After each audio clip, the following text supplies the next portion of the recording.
करने जाता है बीवी को लेके जाता है, उम्रा करने जाता है बीवी को लेके जाता है। परिवार को हम बहुत चाहते हैं, बहुत मोहब्बत करते हैं मेरे भाई। जिस परिवार से हम इतनी मोहब्बत करते हैं, जिस फैमिली से हम इतना प्यार करते हैं कि उसी फैमिली को सुख पहुंचाने के लिए दिन रात एक किए रहते हैं। सुबह जब से नींद खुलती है रात को बिस्तर पे जाने तक अपने बदन का एक एक कतरा, अपने पसीने का एक एक कतरा अपने परिवार के लिए हम बहाते हैं। मजदूरी करने वाला, नौकरी करने वाला, बिजनेस करने वाला अपना दिमाग खपा रहा है, अपने जिस्म को थका रहा है, किसके लिए? अपने परिवार के लिए, अपने बच्चों के लिए। अल्लाह फरमाता है कि ऐ मेरे बंदो, जिस परिवार से तुम इतनी मोहब्बत करते हो, जिस फैमिली से इतना प्यार करते हो, क्या तुम ये चाहोगे तुम्हारा बेटा कल जहन्नम की आग में जल जाए, तुम्हारी बेटी कल जहन्नम की आग में चली जाए, तुम्हारी बीवी जहन्नम की आग में चली जाए? क्या तुम ये पसंद करोगे? कू अनफुसकुम व अहलीकुम नारा, ऐ ईमान वालों, अपने आप और अपने बच्चों को जहन्नम की आग से बचाओ। अरे आग में जाना तो बड़ी दूर की बात है, हम तो ये भी पसंद नहीं करेंगे हमारे बच्चों को हल्की सी खरोंच भी आए और हम चैन से बैठे रहें। इसी बिहार में मेरा प्रोग्राम था, कई साल पहले की बात है। मेरी बड़ी बेटी उस वक्त 6-7 साल की थी। मेरी अहलिया का फोन आया। वो जो पतंग उड़ाते हैं बच्चे, पतंग का जो मांझा होता है, उस मांझे से किसी तरीके से मेरी बच्ची की उंगली कट गई। मैं बिहार में बैठा हूं प्रोग्राम में। माए औरतें कमजोर दिल की होती हैं, उसकी उंगली में कट लग गया, खून बहने लगा। मेरी अहलिया रोने लगी, आंसू बहने लगे उसके। फोन किया उसने मुझे। बाप का दिल बच्चों की जरा सी तकलीफ देख करके पिघल जाता है मेरे भाई। वीडियो कॉल पर बच्ची की उंगली को देखा, मेरी आंखों से भी चंद आंसू छलक गए। मैंने फौरन डॉक्टर को बुलवाया फोन करके, उसका इलाज हुआ।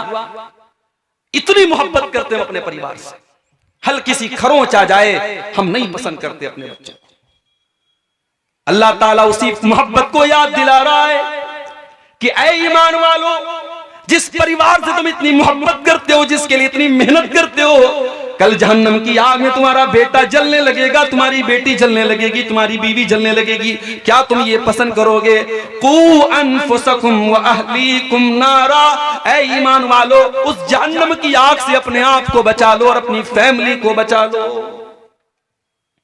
कभी आग में जलते हुए देखा है आपने किसी को? नहीं जलते हुए देखा है तो फलस्तीन के वीडियो जरा उठा के देख लो। शायद दुनिया की तारीख में इतने बड़े बड़े फिरौन कभी पैदा नहीं हुए जितना बड़ा फिरौन आज इस दौर में फलस्तीन पर जुल्म करने वाला, अपने आप को दुनिया का ठेकेदार समझने वाला मुल्क मौजूद है। दुनिया की तारीख में ये मिसालें न देखी गई होंगी कि कब्रों पर बुलडोजर चला करके कब्रों से मुर्दों को निकाल करके जलाया जा रहा है, छोटे छोटे मासूम बच्चों को मारा जा रहा है। हम और आप तो बड़े चैन से अपने घरों में बैठे हुए हैं, सर्दी के मौसम में रजाई ओढ़ के, गर्मी के मौसम में एसी और कूलर की हवाएं खा रहे हैं। वहां हमारे फलस्तीनी भाई कई महीनों से हजारों की तादाद में मारे जा चुके और मारे जा रहे हैं। उनके घरों को जलाया जा रहा है, उनके ऊपर मिसाइल के हमले हो रहे हैं। आग कैसी होती है जरा उनसे पूछ लो मेरे भाई। आग, जब कोई इंसान आग में जलता है ना, उसकी डेड बॉडी जब आप देखेंगे, कमजोर दिल और दिमाग का आदमी तो देख ही नहीं पाएगा, बेहोश हो जाएगा। दुनिया की आग में कोई जल जाए हम बर्दाश्त नहीं कर सकते, हम देख नहीं सकते। आय अल्लाह, जहन्नम की आग कैसी होगी? अल्लाह के प्यारे नबी फरमाते हैं, इन्नहा फुज़िलत अला नारि दुनियाकुम बितिसअतिन व सित्तीन, जहन्नम की आग दुनिया की आग से 69 गुना ज्यादा खतरनाक होगी। 69 गुना ज्यादा खतरनाक होगी। दुनिया की आग में कोई जल गया, एक बार जल गया, उसके बाद वो मर गया, काम खत्म हो गया। जहन्नम की आग में एक बार नहीं जलेगा। इन्नल्लज़ीना कफरू बिआयातिना सौफ नुस्लीहिम नारा कुल्लमा नज़िजत जुलूदुहुम बद्दलनाहुम जुलूदन गैरहा। हम जहन्नमियों को जब जहन्नम में डालेंगे, हम बार बार उनकी चमड़ी को जलाएंगे। एक बार जब उनकी चमड़ी जल जाएगी, हम दूसरी चमड़ी चढ़ा देंगे और फिर से उनको जलने की तकलीफ देंगे। बार बार वो जलने की तकलीफ को झेलेंगे मेरे भाई। हालात ये हो जाएंगे कि जहन्नमी कहेंगे जहन्नम के दारोगा से, कालू या मालिकु लियक़्दी अलैना रब्बुका, जहन्नमी कहेंगे ए जहन्नम के दारोगा, ए मालिक अपने रब से कह दे कि हमारा काम तमाम कर दे। ये जहन्नम की तकलीफ हमसे बर्दाश्त नहीं होती, ये जहन्नम का दुख हमसे बर्दाश्त नहीं होता। जहन्नम का दारोगा कहेगा क़ाला इन्नकुम माकितून, ऐ जहन्नमियों अब इस जहन्नम में हमेशा तुमको रहना है, अब यहां मौत आने वाली नहीं है, अब बार बार तुमको जहन्नम की तकलीफ झेलना है। अल्लाह कह रहा है कि अपने घर वालों को जहन्नम की आग से, जिस बच्चे की उंगली कटना आपको गवारा नहीं है, जिस बीवी को हल्की सी आग, अगर गैस के लाइटर से भी उसकी आग में अगर आग, उसके हाथ में आग लग जाए तो आप बेचैन हो जाते हैं, उस बीवी और बच्चे को जहन्नम की आग से क्यों बचाने की फिक्र नहीं करते मेरे भाई। आज की मेरी तकरीर का उन्वान यही है मेरे भाई कि अपने घर वालों को हम जहन्नम की आग से कैसे बचाएं। हर इंसान की जिंदगी में उसके घर की बड़ी अहमियत होती है। अल्लाह ना करे कोई अपने घर से बेघर हो जाए। तैयारियां तो कुछ ऐसी ही चल रही हैं, एक मखसूस मजहब के लोगों को आगे चल करके बहुत बुरी तरीके से टारगेट करने की तैयारियां चल रही हैं। अल्लाह हम सब की हिफाजत फरमाए। घर से बेघर कर दिया जाए, इससे बढ़ के तकलीफ और दुख नहीं है हो सकता मेरे भाइयों। इसीलिए 1400 साल पहले जब यहूदियों के कबीले ने मुसलमानों के साथ गद्दारी की और उनको उनके घरों से निकाला गया, तो अल्लाह ने इसको अपना अजाब करार दिया। वल्लज़ी अखरजल्लज़ीन कफरू मिन अहलिल किताब मिन दियारिहिम लिअव्वलिल हश्र, ऐ ईमान वालों, हमने इन अहले किताब के काफिरों को, इन यहूदियों को इनकी गद्दारी की वजह से इनके घर से निकाल दिया। युखरिबून बुयूतहुम बिअयदीहिम व अयदिल मुमिनीन, ये इतने बड़े बदबख्त थे जब ये अपने घर को छोड़ के जाने लगे, अपने दरवाजों को तोड़ तोड़ के जा रहे थे, अपनी खिड़कियों को तोड़ तोड़ के जा रहे थे ताकि इनके जाने के बाद कोई इनके घरों को इस्तेमाल न कर सके। अल्लाह ने कहा देखो कैसा अजाब हमारा नाजिल हो रहा है, अपने घर को छोड़ के जा रहे हैं और अपने घर को बर्बाद करके जा रहे हैं, उसको तोड़ फोड़ करके जा रहे हैं। घर बहुत बड़ी चीज होती है मेरे भाई। इंसान को जिंदगी में सुकून अगर मिलता है तो घर में मिलता है। आप बाहर जितनी भी ऐशो आराम से 5 स्टार होटल में रहें, घर की झोपड़ी में अपनी माँ के पास, अपनी बीवी के पास, अपने बच्चों के पास जो सुकून मिलता है वो कहीं नहीं मिलता है। इसीलिए अल्लाह ने फरमाया अल्लाहुल्लज़ी जअल लकुम मिन बुयूतिकुम सकना, अल्लाह ने तुम्हारे घरों को सुकून का जरिया बनाया है। तुम्हें सुकून मिलता है तो तुम्हारे घर में मिलता है, क्योंकि उसी घर के अंदर तुम्हारे बच्चे होते हैं। और बच्चे कैसे होते हैं मेरे भाई? अल्लाह के प्यारे नबी मिंबर पे खुतबा दे रहे हैं, जुमा का खुतबा दे रहे हैं। आपके नवासे हजरत हसन और हुसैन सुर्ख रंग का, जिस रंग का मैं इस वक्त अभी आपके सामने ब्लेजर पहने हूं, जैकेट पहने हूं, यही सुर्ख रंग था, लाल रंग था। उसी लाल रंग का जोड़ा पहन करके अल्लाह के प्यारे नबी के ये बच्चे और नवासे मस्जिद में दाखिल होते हैं। और ये गिरते पड़ते मासूम बच्चे हैं 4-5 साल के, ये फिसलते हुए नबी अकरम के सामने आते हैं। अल्लाह के प्यारे नबी अपने जुमा का खुतबा रोक देते हैं, अपने दोनों नवासों को अपनी गोद में उठाते हैं, अपना खुतबा रोक करके अपने बच्चों को गोद में उठाते हैं और कहते हैं ओ लोगो, अल्लाह ने कुरान में कितनी सच्ची बात कही है, इन्नमा अमवालुकुम व औलादुकुम फितना। ओ लोगो, तुम्हारा माल बहुत बड़ा फितना है और तुम्हारी औलाद बहुत बड़ा फितना है। ओ लोगो, अपने इन नवासों को देख करके मोहम्मद रसूलुल्लाह अपने ऊपर कंट्रोल न कर सके, अपना खुतबा रोक करके अपने बच्चों को दुलार करने लगे। बच्चे तो वो चीज होते हैं मेरे भाई। अल्लाह के नबी एक मर्तबा हजरत हसन को चूम रहे थे, एक देहाती बैठा था, उसने कहा अल्लाह के नबी आप बच्चों को चूम रहे हैं? आपने फरमाया क्यों? उसने कहा इन्नली अशरतम मिनल औलाद, मेरे 10 बच्चे, मैंने आज तक कभी किसी बच्चे को नहीं चूमा, किसी बच्चे को प्यार नहीं किया। अल्लाह के नबी ने फरमाया अवला अमलिकु इन नज़अल्लाहु मिन क़ल्बिका रहमा, अगर अल्लाह ने तेरे दिल से रहम निकाल दिया है तो मैं क्या कर सकता।